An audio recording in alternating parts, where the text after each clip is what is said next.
Hey, hi, I'm Mitch Bradley. I'm the firmware lead for One Laptop Per Child. I'm going to show you a little bit about the firmware that's in OLPC. This firmware is called Open Firmware. It performs roughly the same functions as a conventional BIOS, but it has a lot more features. And conventional BIOSes can test the machine a little bit and boot the machine, but Open Firmware actually has a programming language built in so that you can write programs right from the keyboard without booting the operating system.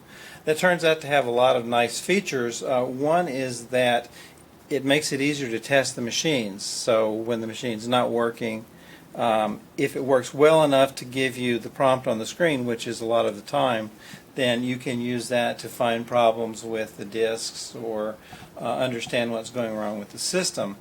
It also gives us the ability to write programs that we ship in the firmware to do maintenance functions.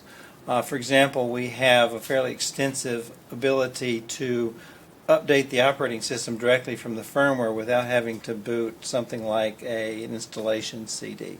One of the nice features that we have for our deployments is a thing we call the NAND Blaster, which lets you take one laptop and clone its operating system onto hundreds of other laptops at once wirelessly.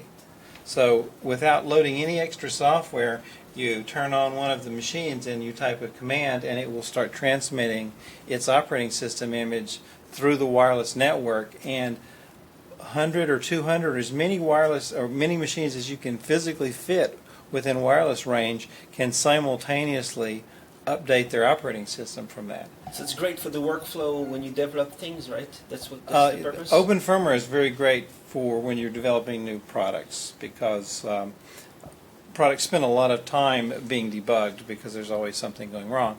And so the ability to just type in commands, let's just look over here at the screen here. I can just type a little program that will, like say, read the location in memory and print the answer out, and just keep doing that until I type a key. And there it goes. It's reading that memory, okay? So that's a fairly common thing that you want to do when you're debugging something, is to perform some function over and over and wait until it dies. And the key thing is that you can do whatever you want as quickly as you can think of doing it, instead of having to compile a new program and download it and test it. You just do it right at the screen. So it's a perfect debugging tool. So can you say a little bit about who in the industry is using it in like ship products, or using it only for development, or how did they Well, Open use it? Firmware actually has been around for a long time. I developed it starting in about 1987 at Sun Microsystems, and Sun shipped it on their SparkStation products ever since. It was also used by Apple on Power Macintosh computers and by IBM on Power PC servers. So it's been around for a long time. It has been used very rarely until now on PC class machines because conventional BIOS has been so firmly embedded in the PC industry. But we're seeing a resurgence of interest in Open Firmware with the One Laptop, and with also some other companies that are getting interested in it. So I hope that it's going to make a new comeback and start to be used a lot more. So One Laptop Per Child helped to convince Sun to release what was... Well, actually, Sun released the copyright on Open Boot at about the same time that I started working for One Laptop Per Child, but it was independent of OLPC. They just happened to be convenient timing. They released it as part of the Open Spark effort, and that coincided quite nicely with OLPC, so I was able to take the stuff that I had developed and open source it fully and make it available to the rest of the industry.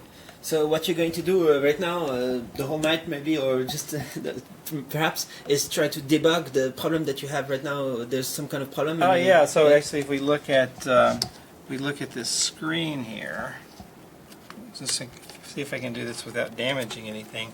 This is the OLPC display, and if I can just type very carefully here, I may have disconnected. No, I think I actually just clicked on the wrong window here in this serial. Here we go. So I say select screen, and now I'm going to say panel, and I hope the panel will light up. Yes, okay, that you see that the panel lit up, but there's not any text on it. And if I try to put some text on it, it's probably not going to work. If it works, I'm going to be really surprised because it wasn't working earlier today. And okay, so there you can see the text here is completely garbled. Well, maybe you can sort of see it's upside down. It says XYZZY, but the characters are all smeared. And so I'm probably going to spend the next couple of hours before I sleep trying to figure out which of the hundreds of registers inside this graphics processor have to be changed in just the right way to make that screen get ungarbled. So And you do that in Open Firmware? I do that in Open Firmware because I can just sort of type test patterns just right at the keyboard. Cool. But good night then. Thank you. Have fun. Okay, thanks.